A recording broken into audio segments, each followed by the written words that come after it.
Welcome to the How to Heal podcast, the show where we explore real life stories and practical tools to thrive. I'm your host, Lindsay Tremarky, and through over a 15-year journey of all things healing, I'm here to hook you up. If you're feeling overwhelmed, looking for a deeper connection, or straight up in a psycho-spiritual crisis, I got you covered. Let's unearth your unique elixir to purpose, peace, and progress. Here we go.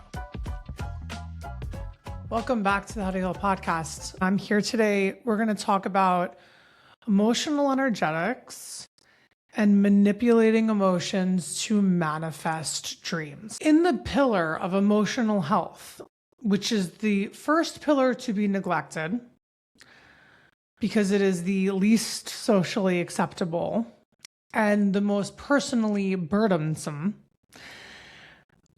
we also store our emotions in our body. And when we become mentally unhealthy, aka mental illness, it roots from the emotional body. Because we know from the body keeps score that trauma is stored in the body. It is a frozen response to an emotion that cannot be processed because your body is in shock. And it is then a memory that is stored in our body. I'm not going to go too much into processing emotions in the body. Go listen to a physical energetics episode if you are interested in how to remove trauma from the body. Just as a side note, I just recently lost a lot of weight, and a lot of my stress, my physiological stress, has improved because of my weight loss. So it's just a testament to how much the body can provide you freedom when you take weight off of it. But what I want to talk about in regards to emotional energetics today, I want to start off by talking about emotional integrity. And we get very confused. We are programmed in the modern age to be very confused about what is real and what is not real. What feels like home and what actually is home. And I've experienced this firsthand, a drastic perspective of black and white, of yes, this is my home, but I feel comfortable here because of this. However, on the other side, this is no longer true for me, but it's what makes me feel comfortable. So there's a discrepancy. And by the way, guys, music, movies, all the things that we grew up with, all the nostalgia tricks us into believing that comfort comes from,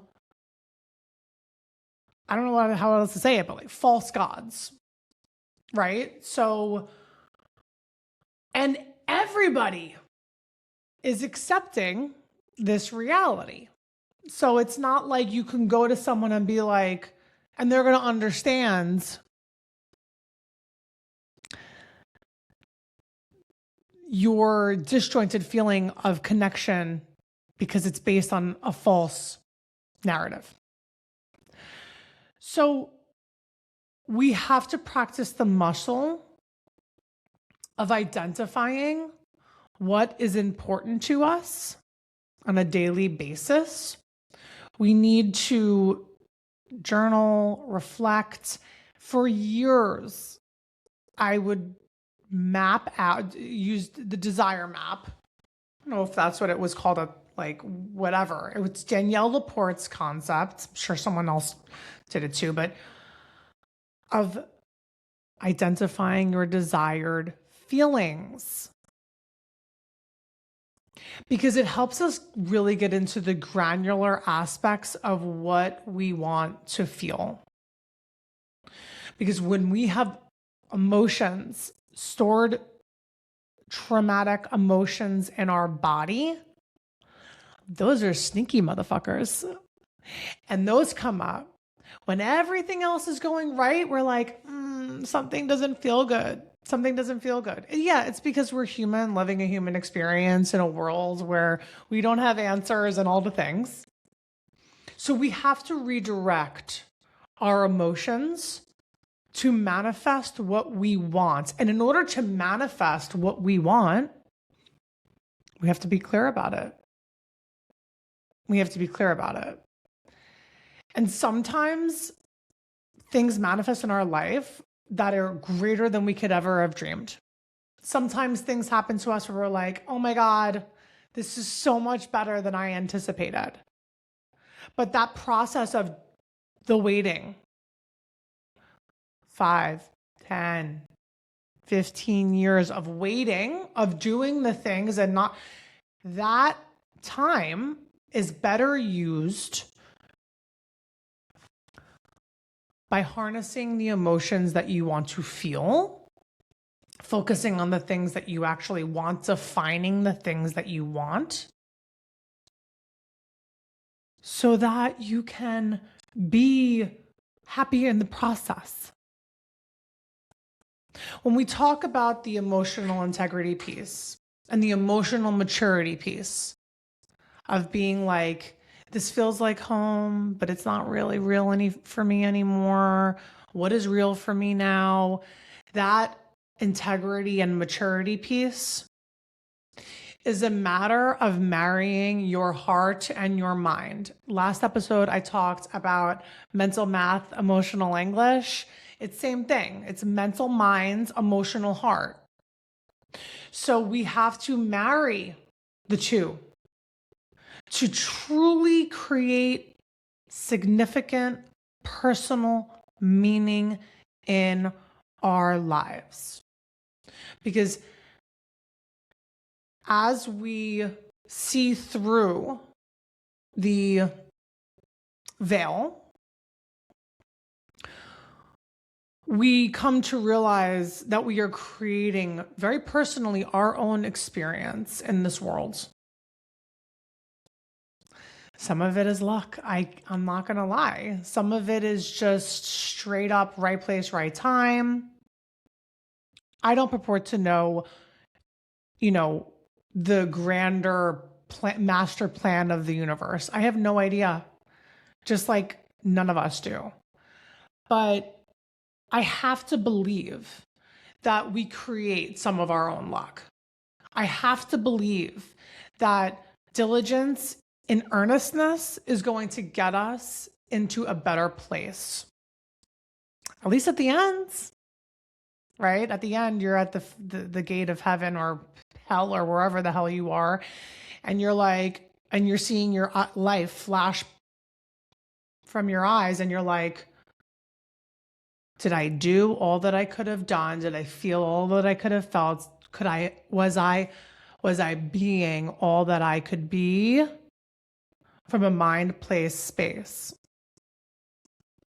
So that's what requires daily work, daily showing up. And it doesn't even need, and it's a gift. It is a luxury. It is a honor to sit down with yourself and say, I love myself and I want to continue loving myself and I want to continue loving other people and I want to continue showing up to be the best that I can be for myself and others. Because a lot of us are living in fight or flight and a lot of us are living under an illusion of what is important and what is not.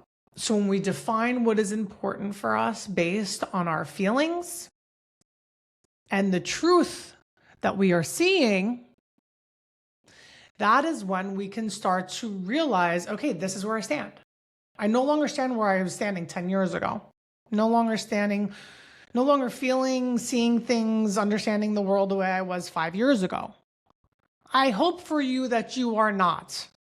I hope for you that you are growing in uncomfortable places, because the more discomfort you feel in this life, the higher levels of joy and exuberance you are going to feel. And it's a double-edged sword. It can feel like a curse. You don't want to feel like shit, but you also want to get to those high levels of excitement and invigoration and motivation, and just like you want to experience joy on the highest levels. So we have to be willing to experience the lows of the lowest of the lows. And I'm not going to lie, it's not fun. And we don't always navigate it properly. This is where like emotional eating has been a huge obstacle for me.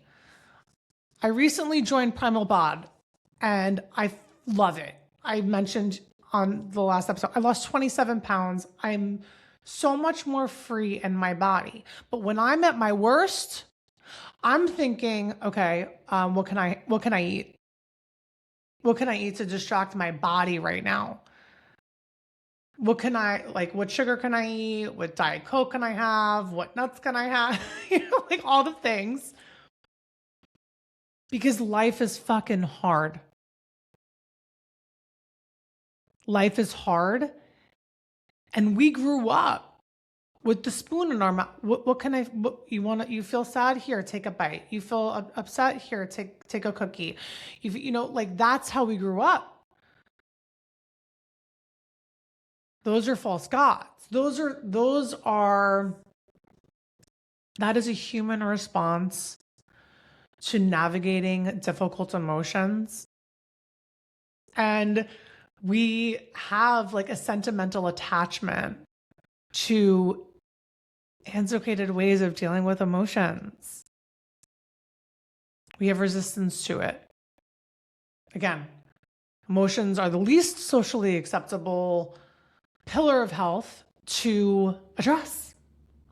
So we have to understand when we are in the down and out, when we are feeling sad and we fuck up, we have to have grace for ourselves, because this is what we learned and this is how we know how to cope.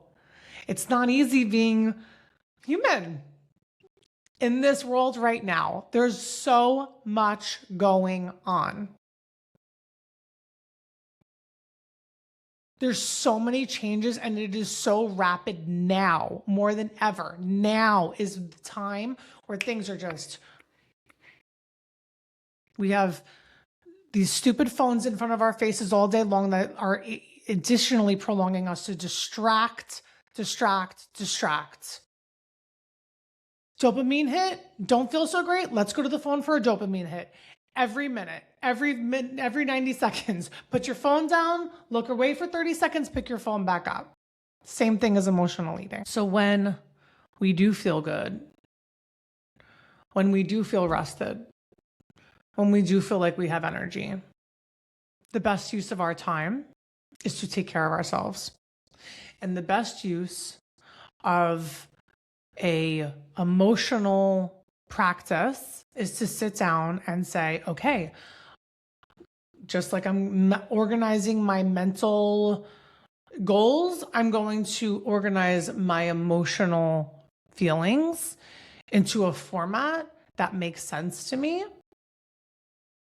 so that I feel like I can navigate what is going on and not just storing it in my body from pushing down emotions with food, distracting myself with my phone, praising false gods, all the things. And when we consistently practice sitting down, getting quiet, organizing the emotions, identifying the emotions that we want to feel, being honest about the emotions that we are feeling, reflecting on why we feel them, that allows us to be clear-minded to get it out on the page and to get it off our chest so that we can free up more uplifting emotions in our heart to marry the clarity, the mental clarity that we just created. And I want to just finish on this note because this is something that I've been experiencing. Is I'm over the last 4 years or 3 years, I'm a completely different person than I was. And I was complaining to my husband last night.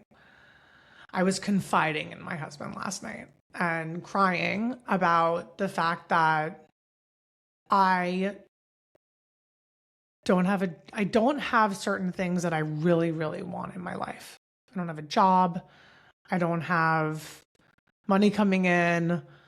I don't have a social circle that is like inspiring me and uplifting me. I don't have certain things that I really believe I deserve. And I'm going to come back to the deserving part in a second, because what he said was, you have achieved certain things. You have achieved the weight loss. You've achieved being a better mother, a better wife, better health, all these things. But back to the deserving part is that we need to work consistently on the things that we want. We need to identify them, and we need to break it down into manageable steps and practical, realistic steps that afford us the opportunity to continue to build on those goals, on those dreams. And as I was saying, like over the past 3-4 years, I'm a completely different person than I was. And I'm in this place where I have now sort of up-leveled and redefined and have seen with new, fresh eyes of what I believe to be true and what I know is true for me that is not congruent with the person that I used to be. And there is a gap, and it takes time, and you have to feel through it. And there's an unspoken energy that is rolling around you that you have to get used to, and you have to get comfortable in, and you have to reacclimate to. And when we sit in that spiral of newness and emotions and mystery and surprises, some things are not pleasant, some things are like, oh, I'm putting this together in my head. And we sit in that sort of tornado of what our new belief system, feeling adaptation, all the things are culminating to at this point in our life.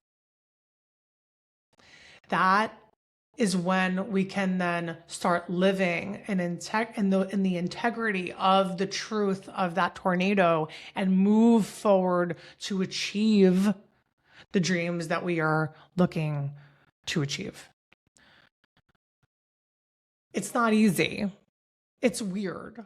Like, I don't even know if anyone else feels this the way I feel it, but I'm putting it out there because I'm like, what is going on? What, like, what is this? And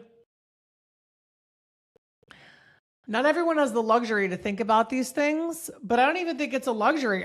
For me, I feel like it's something that has been calling for my attention for as long as I can live. And I've been told, don't pay attention to it. Don't pay attention to it. And then what happened was that I didn't pay attention to it for too long.